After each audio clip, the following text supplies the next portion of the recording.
My name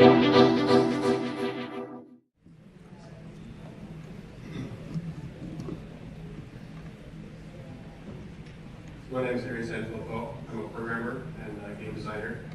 I have 7 years of AAA small game industry experience.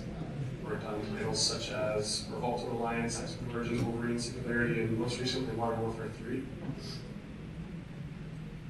And Forest is a graphic designer with 15 years experience. He owned a sign shop for years. Small business owner and an amateur musician.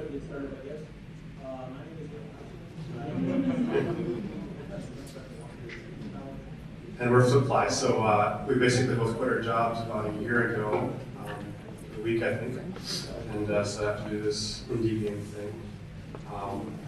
And so just to kind of give a little bit of background for this talk, you know, we're artists and game designers, and we want to make good art and good games, but we're also a business, and we're doing this full time and try to support ourselves with it. So the whole point of this talk is to kind of talk about, you know, the business aspect of it, and you know, when we're talking about success, you know, we mean we're able to support ourselves with it. So just a frame of reference for what we're talking about there. So our talk today is about why a failing Kickstarter was the best thing for our game. So Racist Sun is a Unity built game, and the basic idea, this is kind of like the concept for it. We had this little sketch, and just a Google SketchUp document that, you know, we thought looked pretty cool, and we thought, let's do a prototype out of it and see what comes out of it. And pretty soon we kind of narrowed it down to this procedural kind of racing thing where you're racing against the sunset, and the sun is kind of slowly setting, and if you can go fast enough, then you can keep the sun up in the sky. So it's kind of like a temple run, endless racer kind of thing, where it just kind of goes on forever, old school, high school kind of thing. And so right away when we, you know, after we did the prototype and we kind of set up our schedule and our goals for it, we set up some goals for the game that we just decided that we were going to stick with. I think that's really important. So we just wanted the game to have kind of like an unparalleled sense of speed. We wanted that to kind of be the special thing that people think of when they play this game. You know, the first thing that you experience is like a sense of speed and adrenaline, and also just simplicity, since we're just a two-man team. And so we, you know, we put together this prototype and worked on it for about a month and a half. And we decided pretty early on that we wanted to try an open development kind of thing, where, you know, it's our first game. We figured let's get our name out there and kind of like, you know, get community feedback as we do it. And so we put our game up on the website Congregate, which if you haven't heard of, it's a kind of a free web portal for games. You got to start with Flash games, but you could put Unity web player games up there too. And so what we didn't expect is that they would feature it, you know, on the front page, and we ended up getting like 80,000 plays in a weekend. And so it kind of like got us more excited about it. We got, you know, really ambitious with it, and we had all kinds of plans, and ended up spending like months more on it. So that was kind of like a good affirmation for us that we're onto something here, and you know, the whole goal that we had with you know, the sense of speed and people were really connecting with that. So we were pretty excited about that. But at this point, we were feeling pretty confident, you know, pretty positive about it. You know, we figured, you know, let's just kind of like add a few more features and call it done. Maybe we can, you know, put this up on Steam or something like that. And so we actually put it up on Greenlight, which if you guys haven't heard of, it's the kind of like the method of beating on Steam now. So you put your game on Greenlight, and then the community kind of votes for it, and they say whether they, you know, it's a yes or no vote. And basically, if you get more yes votes than everybody else, then you can get onto Steam. So basically, when we first got it up on Steam, the response was pretty poor. So as you can see here, 69% of the people who were voting on the game were saying, no thanks, I don't want to see this. But at the time, you know, we had, you know, 100,000 plays on Congregate, and everybody on Congregate was saying they loved it and everything. So we were still kind of like, just kind of pushing this off to the side and thinking, well, we just gotta finish it up and let's get it out there. We're feeling pretty good about it. I thought it'd be real fun, a little old school. And so, I guess long story short is we sort of ran out of money. We worked on it for a few more months, and you know, we got kind of ambitious with these features and didn't really schedule ourselves as well as we should. So we decided to put it up on Kickstarter, kind of get the last few months of development done. So we set a $20,000 goal, found ourselves for a couple more months, and we were feeling pretty confident about it. You know, the Congregate comments were pretty positive, and people generally have things, good things to say about it. And so we put it up on Kickstarter, and this is the early trailer that we had for the game that we made back in October. I wanted to show you that for just a little bit of context about where the game was at.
So that was more or less, if you watched our Kickstarter video at launch, that was probably the first, 100, minute and 20 seconds.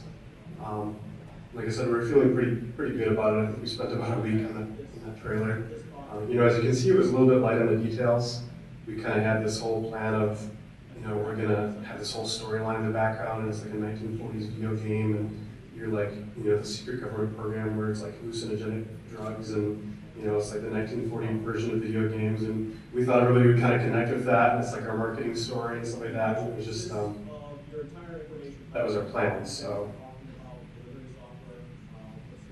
And we had lots of cool features, we had this pattern editor, and we came up with this idea for portals where when people made, the whole idea is that there's user-generated worlds, which we thought people would really connect with. And so we have these portals in the game. The idea is that when you fly into a portal, it's going to teleport you into a random user-generated world. And so we kind of had this, what we thought was a pretty cool trailer, and some pretty awesome features that people would go totally nuts over. And basically, this is what happened in the first couple of weeks of our Kickstarter. So, this kind of left us scratching our heads a little bit, and during the process, we learned a lot about, kind of receiving critical feedback and kind of like looking at what people think about the game and being objective about it and being kind of realistic with ourselves about what's working and what's not working. So, I'm going to hand it over to Forest, so we can talk a little bit more about kind of what we learned about that. Hey. I'm trying to talk too fast, so just down that whole coffee in like a minute. So yeah, I'm just kind of disclaimer. I'm totally new to this, and I'm not a programmer, so I feel really inferior to most of you guys because I'm a graphic designer, which is pretty exclusively towards text layout and doing things like that. So I'm not like one of those graphic designers that does like really cool art. I'm one of those guys who can like make a pretty sign, So teaming up with my brother has been intimidating, but it's been really cool because it's sort of allowed me to get more creative and more crazy, but it's also revealed a lot of limitations, some limitations I didn't know that I had. So I made that video, and I spent all this time on it. I go, this is so cool, What I didn't realize was that the video itself, I started adding in all of these kind of storyline things and all these pictures and stuff, and there's very little gameplay footage. And I didn't realize until I got to the end of it that the reason was because there was very little gameplay to show. So the game was actually kind of, our marketing plan was somewhat masking the lack of gameplay. And we're trying to sort of sell this idea in our heads. So one of the things we learned along the way, and this is a hard lesson in any artistic discipline, and learning how to apply it to games. I had applied it to my graphic design work in the past, but hadn't really learned how to apply it to video games. So something we're still in the process of, but one of the things we realized is that you want critical feedback. Like as an artist, it's hard. It's hard to have somebody say, yeah, what you made isn't very good. And most people who comment on forums are not that polite. But what we discovered, this is something you have to seek out. And these are some of the reasons. First of all, again, this is the context. We're in business here. So we do want to make great artistic content. We do want to make things that are just, that make a difference in the market and maybe even the lives of the people who play our games. But we're also in business, and if our game is not connecting with people, it's probably not accomplishing anything artistically, and it's not accomplishing anything monetarily either, so it's not really helping anybody. But some things that these can help with is we want to make sure your game is connecting. We want to reveal your blind spots, the things you can't see. Like I said, I couldn't see the lack of gameplay because I had all this stuff going on in my head. It just wasn't in the game yet. It bridges that reality gap.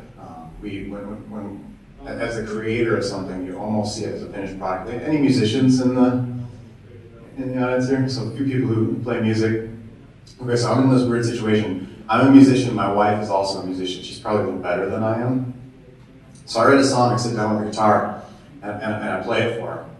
And she, I'm just pumped about this song, I just wrote it, and I can hear it, on top 40 radio.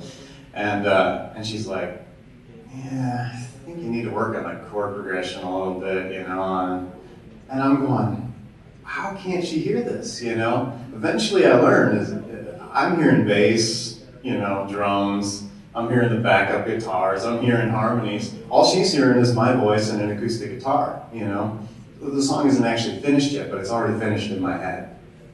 So that's the reality gap. What feedback isn't? This is kind of dangerous, I think, especially for those of you who are humble and intimidated like me. I'm easily intimidated. I'm like, I'm new to this video game thing, and I want to do it right.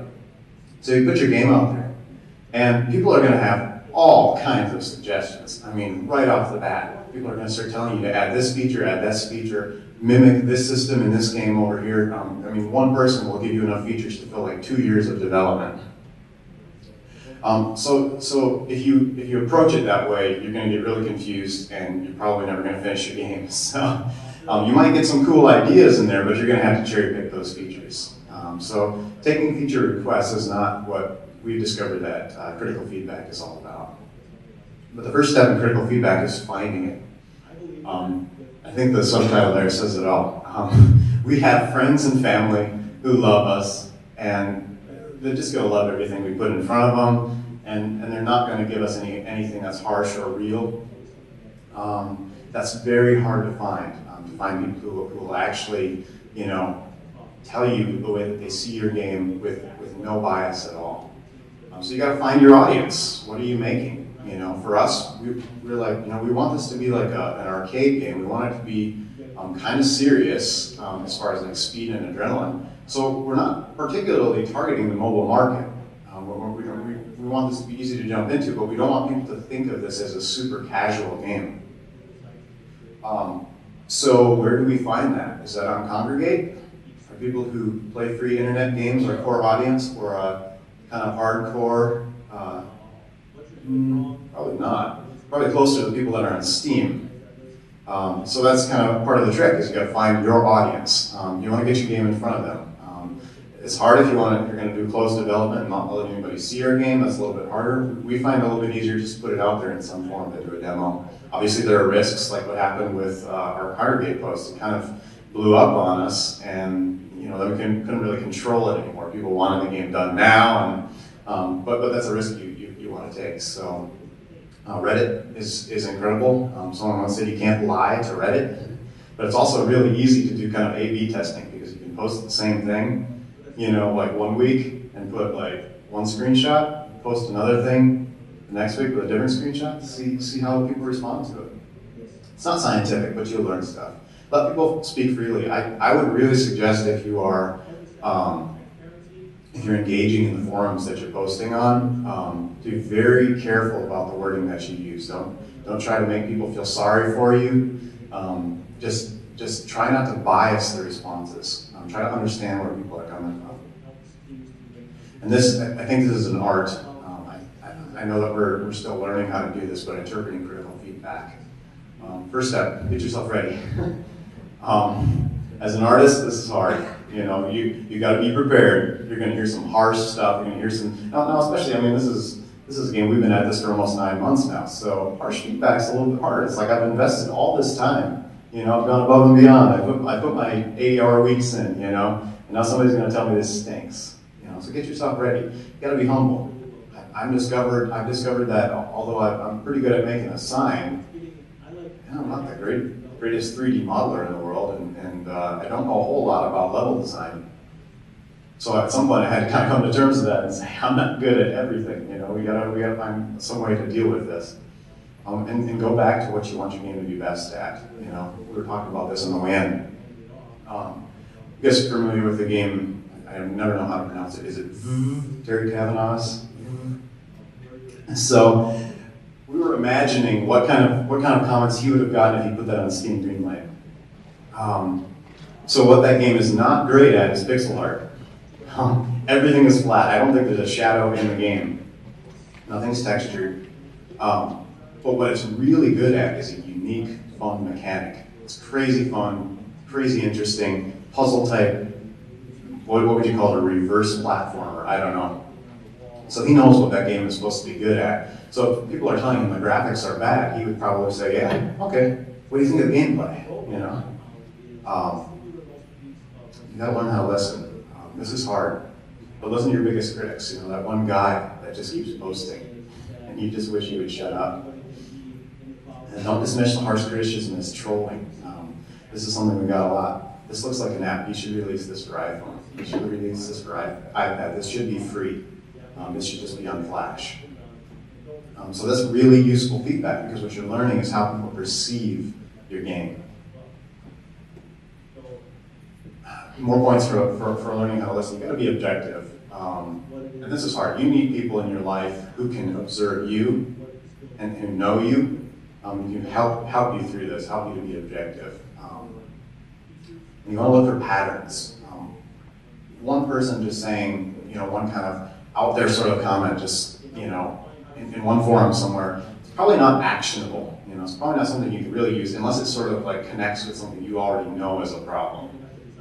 But if you got 2 or 3 people, maybe more, who just kind of keep repeating the same thing over and over again, that's kind of like gold. That's something you just want to latch onto and figure out, why are they saying that? What's their motivation? And then, you know, you also don't want to try to please everyone. Like I said, this is not about feature requests. You're not going to make everybody happy. You know, there's some people who just won't like your game, and that's okay. You've got to know who your audience is, and you've got to know what your game is going to be good at. So for us, you know, we don't want need for speed graphics. You know, people are telling us that our game should have all of this stuff. Well, we know that's not what we're going to be good at. But people were telling us things about the visuals. We did learn some things about that. Responding, take time to think things over. Don't just react. How you respond in forums is really huge. Nothing is private on the internet, so be very, very careful how you respond. And remember that many of these people are taking time out of their day, and some of them are legitimately trying to help you out. They love your game, and they're trying to help you out by giving you their critical feedback. You know, you kind of got to learn to love these people. Go back to what you want the game to be great at. Determine if it is, and play to your strengths. Put it in there. If you're bad at visuals, make that work for your game. I gave the example of Terry Kavanaugh. You know, obviously plays to his strength. What he's really, really good at is innovative gameplay and innovative mechanics. And ultimately, kill the sacred cows. I really contemplated not putting this in there because it's not very politically correct at all. But then I thought, wait a minute, that's the point. We've got to learn to thicken our skin a little bit, you know? We've got to learn to accept critical things, and we've got to learn to take things in context. So yeah, kill the sacred cows. In other words, admit what's broken, fix it. Sometimes that means changing the way a feature works. Sometimes it means polishing a feature. Sometimes it means, and maybe often it means removing something completely. Okay, so some examples. I think I'm going to hand it back to Aaron here. He's going to go through how we started to put this into practice. Yeah, so here we were, a week into our Kickstarter. We were shooting for a couple $1,000s on our first day. We thought, we're going for 20,000, and most Kickstarters have a nice big kind of bump at the beginning, and we were just kind of totally flat.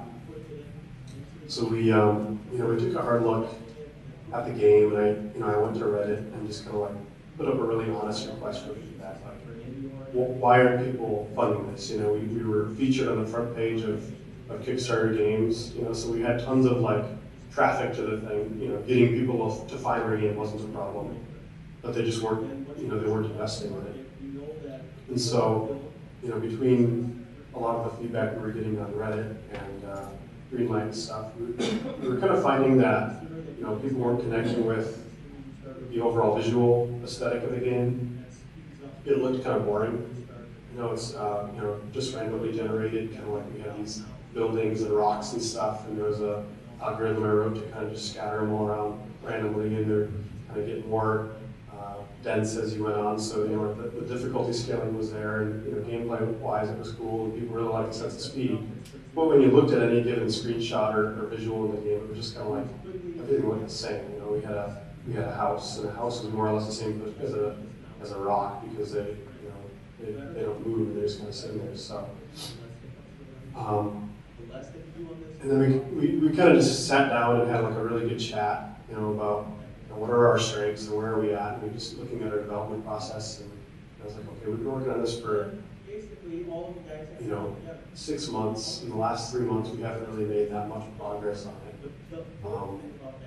And then I realized that I spent 7 years at Raven working on tools and kind of things to make making gameplay more efficient and stuff like that. So I'm pretty good at the tool thing. We've already got this pattern editor, so let's take that a step further and make it so that all the objects that are in the game are designed with this in-game tool. So it's like, maybe we can kind of abandon the whole idea of like hand modeling a house and a rock and all this stuff, and just put a tool in there so we can just kind of make a really simple version of it.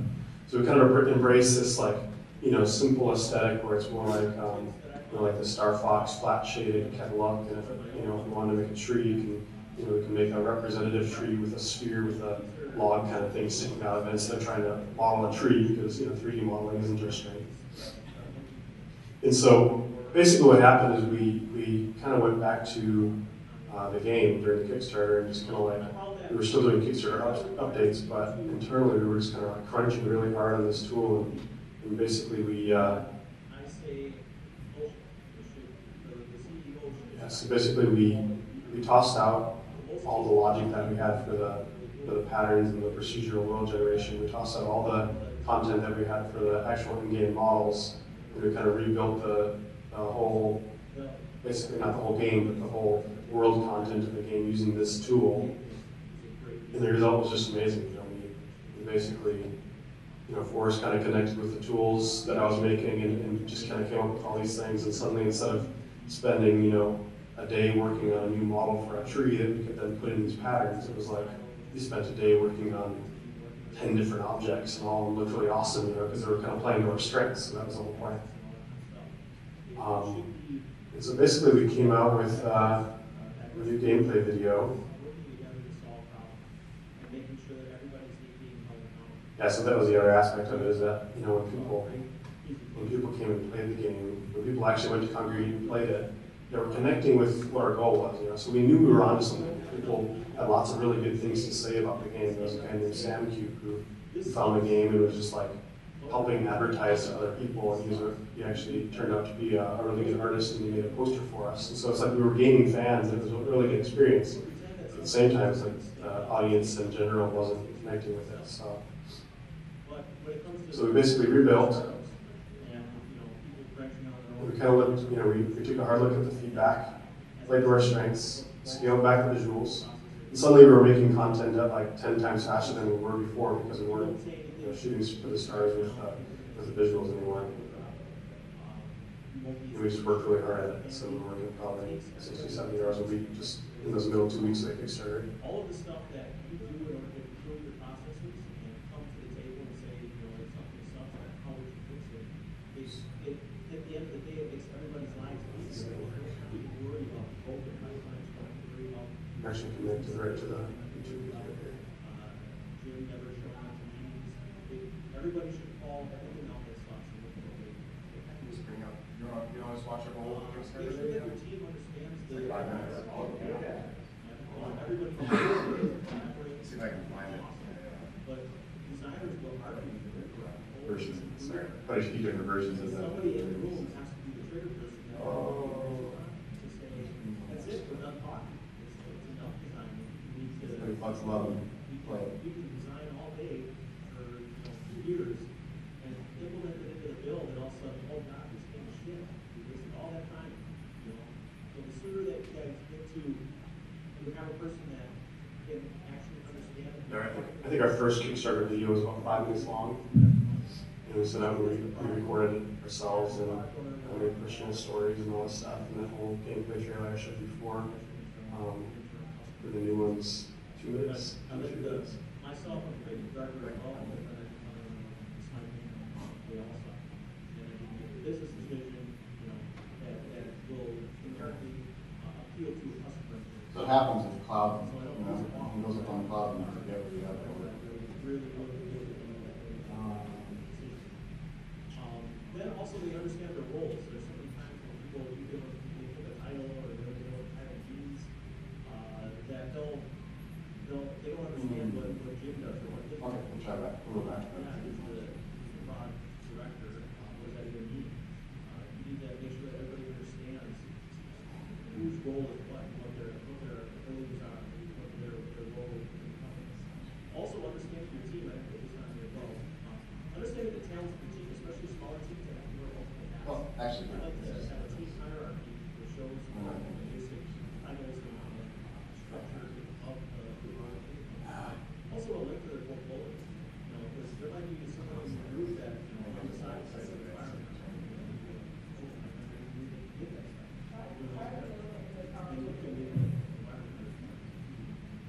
And you find out that, hey, they have that ability, cool, then you can switch hats and start doing things, not necessarily territory. Especially in smaller teams, you have to wear multiple hats to run your project forward. And it's also a good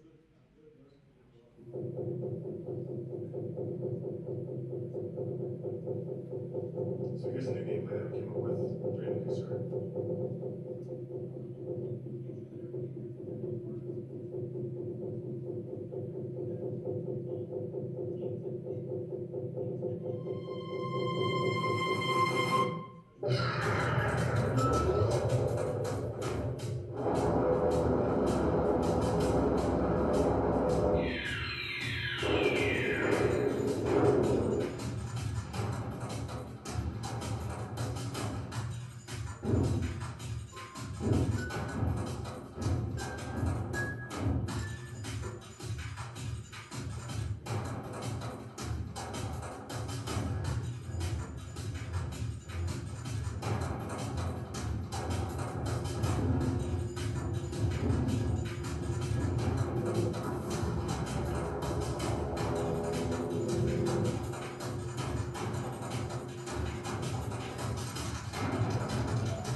Hey everybody, my name is Forest. I am half of Flippfly. I'm a musician and graphic designer.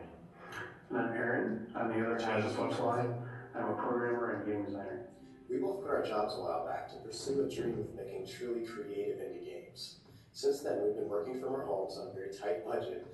What we've been building is an alpha demo of Raise the Sun. So Raise the Sun was kind of inspired by just a sketch of a simple, barren landscape. We thought it'd be cool to make kind of a procedural world out of it. The idea is basically that you're racing against the sunset. So the slower you go, the faster the sun sets. And if you go fast enough, then you can actually reverse time and kind of beat the sunset. As we were building the basic mod tools to Raise the Sun, Aaron had an amazing idea. He invented this system that allows anyone to create 3D shapes, and we call this invention the Simplex World Creator. In the World Creator, you start with primitive shapes, and then you stretch, rotate, and combine them into totally new objects. And then the magic really happens with game events. Dynamic game events can be created with absolutely no programming knowledge at all. These are like animations, sound effects, color, and lighting. They can all be added with just a few mouse clicks, and then used in conjunction with your custom objects to make things like this. So now you can take your custom creation and put it into one of your patterns, where it will become part of the game. We've discovered that using these tools is fun and incredibly fast. In fact, all of the interactive elements that you've seen so far in this video were created in less than 2 weeks. Players will be able to make entirely new game modes and share them with the Race to Sun community. One of the main reasons we're here on Kickstarter is so that we can finish the world creator and build a backend system that will allow sharing to be seamlessly built right into the game. One sharing method will be through a special user modes menu, but the second will be through portals. The world of Race to the Sun is assembled procedurally, and it changes every day. At some point, on a given day, you will come across a portal. If you choose to enter that portal, where you go is into a world that was created by another player. Another dream that our backers could help make a reality is multiplayer. And this is a totally unique form of multiplayer. It's asynchronous, and it's cooperative, and it's still high score based. So when your match ends, you'll have the opportunity to share a link with somebody. It could be a friend or a perfect stranger, and they'll be able to pick up right where you left off in the world and continue on. And this process is going to continue. They'll share a link with somebody they know or a perfect stranger. And then when it finally ends, when your team runs out of lives, it'll be submitted to a shared leaderboard. And we're pretty excited about this because we've not seen it done this way before. And we think it'll open up all kinds of really cool social interaction and play. We've also planned a bunch of new unlockable abilities and a new leveling system with lots of achievements, ship upgrades, and badges that you can earn and then use to customize your ship. So thanks for taking the time to watch this whole video. We really appreciate your support. We appreciate you investing time into our dream and becoming a part of it. And yeah, thanks for your support. Yeah.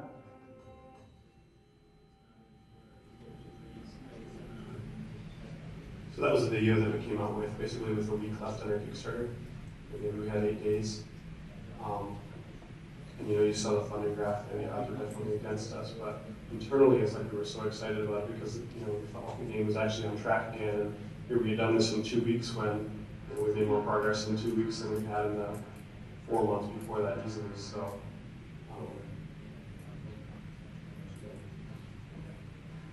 basically this is what happened in the last few days of Kickstarter. Everybody wants. Probably the most stressful time of our lives. So I sent an email to Ben Kuchera, the arcade report, he wrote a story about us, and that got a little bit wider attention. And basically, like, everybody who had kind of believed in us from the beginning, who had, you know, played the early version and, you know, saw that sense of speed, got even more excited about it. And we basically turned it into something that was worth kind of, you know, making sure it had to be done. So. Yeah, I think that's about it. You know, I think the overall takeaways are just, you know, listen to feedback, be honest with yourself, be objective about what's working and not. You know, play to your strengths and work really hard. So, yeah, we got lots of time for questions.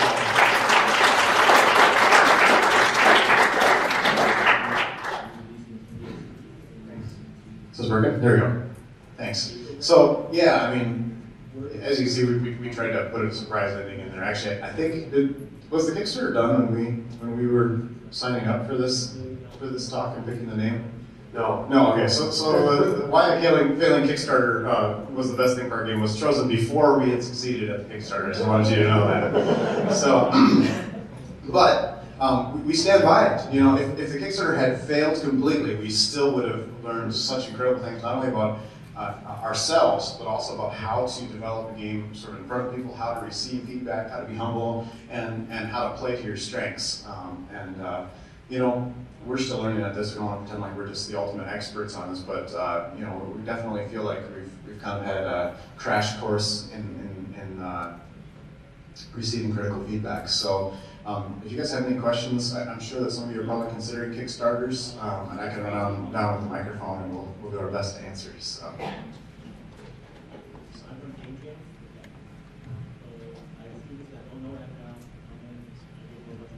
So your initial audience was a Flash-based community on Congregate, and then you tried to put the game out in front of the Steam community, which again is a bit different. do you feel like you've now bridged the gap between the two and you have both audiences kind of pushing towards your game, or do you feel love for both sides now more than you did initially? Yeah, that's a good question. So, the congregate crowd is obviously still really into it. It's not as big as it was at the initial launch, but we've had lots of people there tell us it's the best thing ever. The Steam audience we've still got a long ways to go before we get on Steam if we're going to get through the greenlight process. In the end, it's still a pretty niche game. But if you look at just our last month's worth of statistics on the greenlight, it's about half yes and half no, which is pretty much on par with like the top 100 or top 50 games. So we feel like they've definitely kind of gotten up to that next level. So We also kind of missed that. There's a slide in there where we showed even just a minor shift in the Steam Greenlight comments. So yeah, these are the comments at launch, and I don't know if you guys can read them from back there. The screen's kind of hard, but some of the stuff, first one, nope, sorry, no, stop making this Flash game piece of blank. And then there's a little discussion about Unity versus Flash, but it looks like something you would find for free in a browser. It looks like it should be a mobile game. Seen this done many times. It's genre, I guess it's very addictive, and it becomes even more addictive with leaderboard. Worth being on Steam maybe, but okay. So then we made a slight visual change. This wasn't the ultimate visual change, but the next slide shows we actually removed most of the color from the game. We had black and white. It was just a slight thing, change here. Bottom one there. Never thought I'd play. Never thought it would be any particular amount of fun. Ended up wasting about an hour just jamming out on it. I love this already. Just make more content. Top one. This video doesn't really do it justice. Go find the free alpha version on Congregate. There's a whole lot more to this game. Looks nice, would work well as a mini game within a game. I would buy it alone, though there are some free games out there that have similar mechanics. So, still some harsh stuff. This doesn't, we still get harsh comments, but as we've changed things, the latest comments on Greenlight we don't have, but they're much more positive than than they were at launch. Much more positive, and we're getting mostly upvotes now. So, yeah. Any other questions?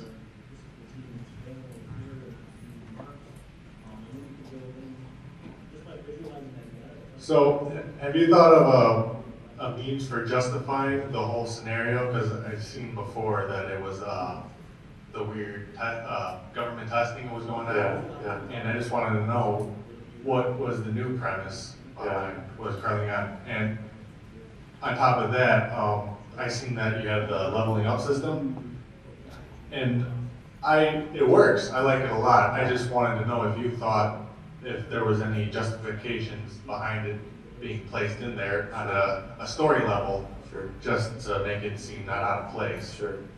Yeah. So to answer your first question, I think we more or less gave up on the whole government, conspiracy thing. It's still my story. I think what we realize is that sometimes you can give people just enough to let them fill in the rest with their imagination. So.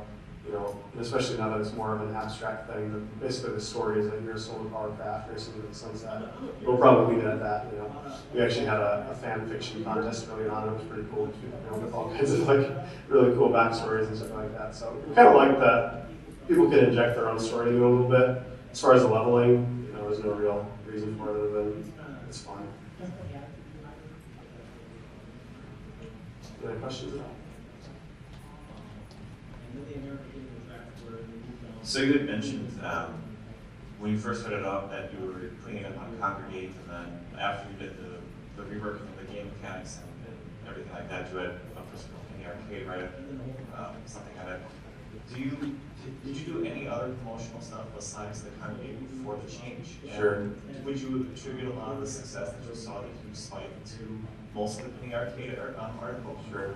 Well, I should point out that during the development process, those 6 months before the Kickstarter, I made a lot of effort to reach out to the press about it, and basically heard nothing back. So, Ben Kuchera from the Penny Arcade, I probably emailed him 2 or 3 times and tweeted at him, maybe 10 times, and I never even got a reply. Which, don't be discouraged if that's the case. Journalists get a lot of emails and contacts, but basically, the Penny Arcade thing gave us a big jump. But we wouldn't have even got a second glance from it unless we had made the improvement to the game itself. So definitely press can help.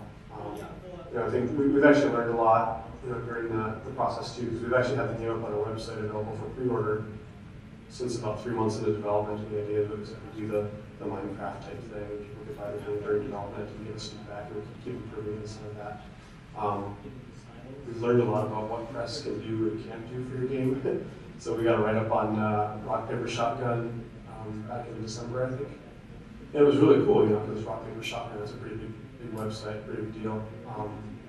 And I think it resulted in maybe like $200 in revenue total, like people coming to our website, and we had a couple thousand views, and then it was gone. You know? So like once it dropped off the front page, it's gone. So you know, the thing about the press is that you can't think of the press as like your key to success. They're more like fans who will be fans of your game or not, just on a slightly bigger level. You know, so if you're connecting with people, then you're going to connect with the press too, and then it'll just kind of like help you step up to that next level. But it's never going to be like my game's just really good and people need to notice it.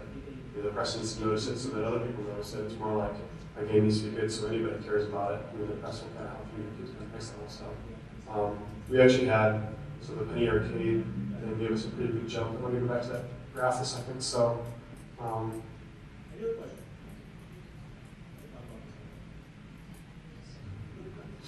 so you can see, that's a pointer here.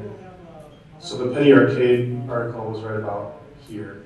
That coincided also with the launch of the new content. Right. So we got the same day. Yeah. Right. I sent Ben in a tweet or email, and I basically said like, do you want to see like a private link to a new game that we're going to release? And just advice for you guys, like if you want to connect with the press, like offer them an exclusive look at something that's much more valuable than, hey, here's something we released 2 weeks ago, and you know, do you want to look at it with everybody else? So that gave us a little bit of a spike. I think this was on a Thursday, and then we got a big jump on Friday, and then this was Saturday evening. And at that point, that was probably the most stressed out I've ever been in my life, because you know, we couldn't see that, and I thought, okay, that's the bump that we got from Penny Arcade, and then it just kind of died out. But then we had, you know, at that point we had like enough people who saw the game and really cared about it, and we were connecting on Reddit. You know, we announced Linux support about a weekend as well, and there were a bunch of people on the Reddit Linux forum who were really kind of helping us get the word out. People were writing about it. We had a list of about 100 YouTubers. Forest was sending like builds to them, so we were working really hard at just getting the word out in general. I think by the time the Kickstarter ended, the new game trailer had about 5,000 views, and some of the guys that we had sent it to who were playing were doing like playthroughs of the old version of it, but they had like it was 7,000 or 10,000 views. So it was just kind of like it was a very cumulative thing, but every little bit helped basically. So it was definitely like there wasn't one key to success with it for sure. The other cool thing about the Kickstarter was that, you know, a lot of Kickstarters have like $2,000 and $5,000 and $10,000 cheaters, and you usually see that there's a couple people out there really high cheaters. We didn't have any of that. I think our highest funders were at $500, and we had maybe 2 of those. And I think our average funding level was $20, so we had like 1,200 backers, and so it was a real grassroots kind of like. There's lots of people like cared about the game enough to fund us, and we were just kind of like getting it out everywhere we could, pretty much on a daily basis. So. Yeah, so that was a big lesson for us, because you know, being you know, kind of feel like you're just living in the middle of nowhere and you're not getting any traction on the internet. You know, Wisconsin's hard, you know. It's not like you can, you know, meet somebody at the coffee shop that can do anything for you for your game. You know, that's not really true around here, around Madison. You probably can, but Red Grant in Wisconsin, Milwaukee, maybe not. So we definitely learned that the press's power is limited, but also, you know, we also learned the power of an individual. We had people on Kickstarter that when we released this new content, they just went wild for it. I mean, they were bigger fans of our game than we were. And I mean, we have individuals, I think this guy's probably like 15 years old. He probably did more for our game than any other one individual. He was going around posting on every forum he could find. He's probably getting banned from these forums by posting all this stuff, you know. And but he drove so much traffic to our site, doing YouTube videos and all kinds of crazy stuff, you know. So look for those people, you know. I mean, just like Aaron said, it's about making a game that people can love, not about trying to make the press happy. Just so. Yeah, it goes back to the game. I think that's what we've learned. You know, it's like, I mean, like I said, we put a lot of effort into PR over the first 4 months. We probably emailed 30 people or so early on about it, and then you know we got that Rock, Paper, Shotgun right up. So it's like, you know, when you send 50 emails and then you get 1 reply, that's another kind of like good indicator of, you know, critical feedback and being objective about it. You know, it's like, if you send 50 or 100 emails and you get one reply, then maybe your presentation could be better, you know? Yeah, don't get bummed if you send out 20 emails and you don't get a reply. That's just a matter of noise. You know, these guys are dealing with constant noise from indie developers. But if you consistently feel like you're trying to push a boulder up a hill and nothing's happening, maybe start thinking about your game, because great games and great ideas have a tendency to just have a bit of a life of their own. So, was there somebody up here that raised their hand? Oh, then I'll come back. Oh, you're giving me time warning. After you guys saw all the Kickstarter feedback, did you ever seriously consider doing a mobile port, or you say this is going to be Yeah, PC only? we actually had an iPad version working for a while. We'll probably do mobile at some point. I think our goal right now is, you know, just get it really optimized and fun on PC and kind of work on a few updates, and then we'll think about optimizing for mobile too. So.